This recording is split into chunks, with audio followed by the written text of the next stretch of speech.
Պրոստը հողը պետք է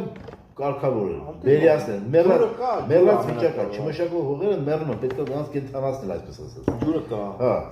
Ուրեմն հող ունես, ջուրը ունես, ամենակարևորը, արևը ունես։ Մնում է կահանք ու կազմակերպչական ջիղ։ Ինչու է սայրը դատարկ։ Երևանից գալի սայրը դատարկ։ Եթե մարդիկ անապատներում Ինչու արևային պանել չկա, ժողով։ Հա, անապատներում մարդիկ ծառ են տնկում, ամեն մի ծառի համար բերում են Դուբայ, հա,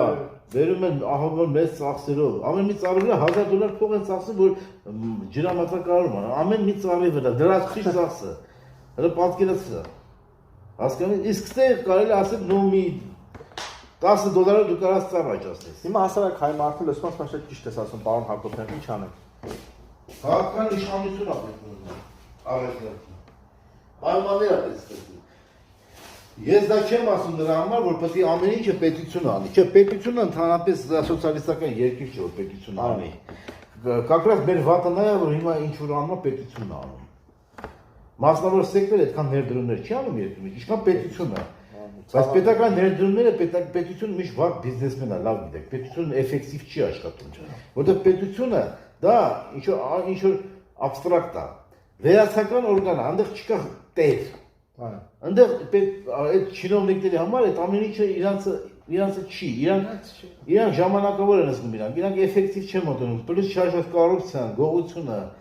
հասկանում ես, դա պետությունը վատ տնտեսվալող է։ Այո։ Պետության ֆունկցիան չի դա։ Պետությունը պատմականորեն Լավ կներեք, ինչու ազատ տնտեսական գոտի չեն ստեղծում, պարոն։ Մի վարքա։ Պետությունը պատմականորեն ստեղծվել է որպես կառավարությունի օրգան։ Որպես օրգան, կարգ ու կանոն, հասկանում ես, կարգ ու կանոն պահելու համար։ Այսինքն խաղի կանոնները դնի ու չոտքի պահի։ Հասկանում, դա է իր ֆունկցիան։ Պետությունը պետք է ստեղծի լավ կարգ ու կանոն, ճիշտ օրենքներ, այդ օրենքները ճիշտ կիրառի ու հետևի, որ տնտեսվալող սուբյեկտները մեկը մյուսի բանը չխախտեն մեկը մյուսի իրավունքներն ու շահերը։ Եվ ունենաց նորմալ դատական համակարգ, որ տնտեսական խաղի արդար կանոններ, հա, տնտեսական վեճերը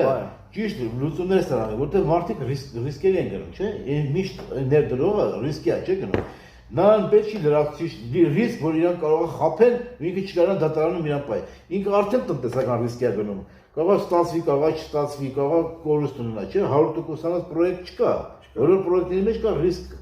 Բայց եթե մարդը այդքանով գնում է ռիսկի, իր եղածը ները դնում, կամ լրացուցիչ պարտքեր է վերցնում, վարկեր է վերցնում, գոնե պետությունը պետք է իր ֆունկցիան նորմալ կատարի, որ այդ մարդը լրացուցիչ ոչ տնտեսական ռիսկեր չունենա։ Որը չի անում։ Եթե մենք